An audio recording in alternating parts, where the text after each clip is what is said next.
અમદાવાદ મહાનગરપાલિકાની ઘોર બેદરકારી। એડવાન્સ ટેક્સ ભર્યો તો પણ દુકાન સીલ કરી। શું જવાબદારો સામે લેવાશે પગલાં?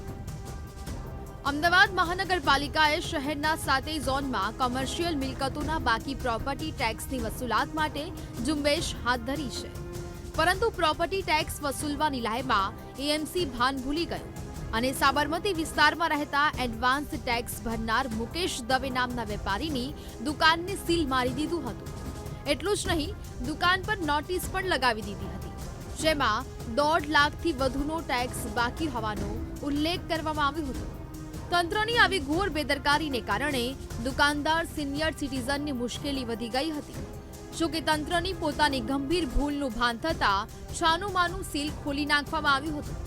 ત્યારે તંત્રની આવી કામગીરી સામે મુકેશભાઈ સહિત આસપાસના દુકાનદારોમાં રોષ ફેલાયો છે। જનકપુરી શોપિંગ સેન્ટરમાં સુભાષ બ્રિજના છેડે મારી એક દુકાન આવેલી છે। 40 વર્ષથી હું દુકાન ધરાવું છું। દર વખતે હું એનો એડવાન્સ ટેક્સ ભરું છું અને એડવાન્સ ટેક્સ ભરવા છતાં મારા ક્રેડિટ પૈસા બોલતા હોવા છતાં મારી દુકાનને સીલ કરી છે।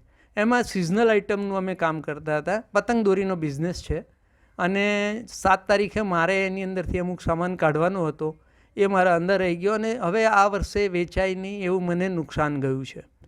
મારો એમાં કોઈ કરતાં કોઈ વાંક નથી અને એડવાન્સ ટેક્સ પેયર છું અને આવી હેરાનગતિ મને થાય તો ક્યાં સુધી વ્યાજબી કહેવાય? ભળતા નામની નોટિસ મારા દુકાન પર લગાવી જાય, એના પર કોઈ ચેકિંગ ન થાય। મેં શટર ઉપર ફોન નંબર લખેલો છે અને એની અંદર મારે કોઈ ખાતરી ન કરે કે આ વ્યક્તિની છે કે નહીં, તો એ ક્યાં સુધી વ્યાજબી કહેવાય? આવું ના કરવું જોઈએ, કારણ કે રેગ્યુલર ટેક્સ ભરવાવાળા છે, એમને કોઈ દિવસ 1 રૂપિયા બાકી રહેતો એડવાન્સ ટેક્સ ભરીએ છીએ, બરાબર? હા, તો કાલ બપોરે મેં જોયું ને તો અહીંયા સીલ મારી ગયા હતા।